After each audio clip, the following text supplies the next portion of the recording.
পৃথিবীতে একটি স্বাধীন সার্বভৌম দেশ রয়েছে, যে দেশের জনসংখ্যা মাত্র ৩ জন। দেশটির নিজস্ব পতাকা, পাসপোর্ট, মুদ্রা সবই রয়েছে। ক্ষুদ্রতম এই দেশটির নাম প্রিন্সিপ্যালিটি অব সিল্যান্ড, সংক্ষেপে সিল্যান্ডও বলা হয়ে থাকে। ইংল্যান্ডের উত্তর সাগরে এই রাষ্ট্রটির অবস্থান, ব্রিটেনের সাফোল্ক সমুদ্রের ধারে। ক্ষুদ্রতম দেশটির মোট আয়তন ৫৫০ বর্গমিটার। দেশটির একটি রাজধানীও রয়েছে, তার রাজধানীর নাম HM ফোর্ট রাফোস।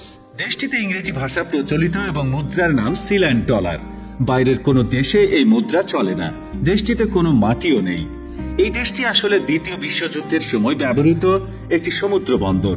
জার্মান সৈন্যরা যে কোনো সময় ইংল্যান্ড আক্রমণ করতে পারে এমন আশঙ্কা থেকে ব্রিটিশ সেনাবাহিনী ইংল্যান্ডের উপকূলে দুর্গ বানানোর পরিকল্পনা করে। সে পরিকল্পনা থেকেই উপকূল থেকে 10 কিলোমিটার গভীরে বানানো হয় মাউন্টসেল সি ফোর্ট। এখান থেকে শত্রুদের রণতরীর উপর নজরদারি চালানো হতো।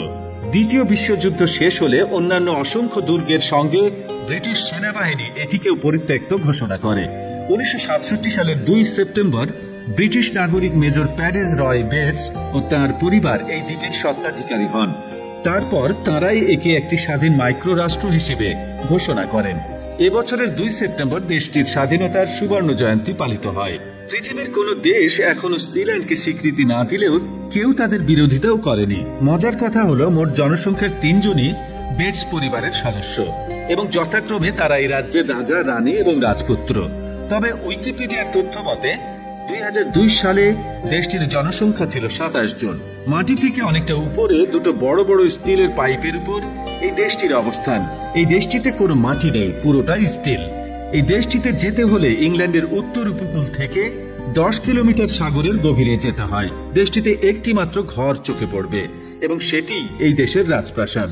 রাজপ্রাসাদের উপর দেশটির পতাকা পথ করে উঠতে দেখা যাবে।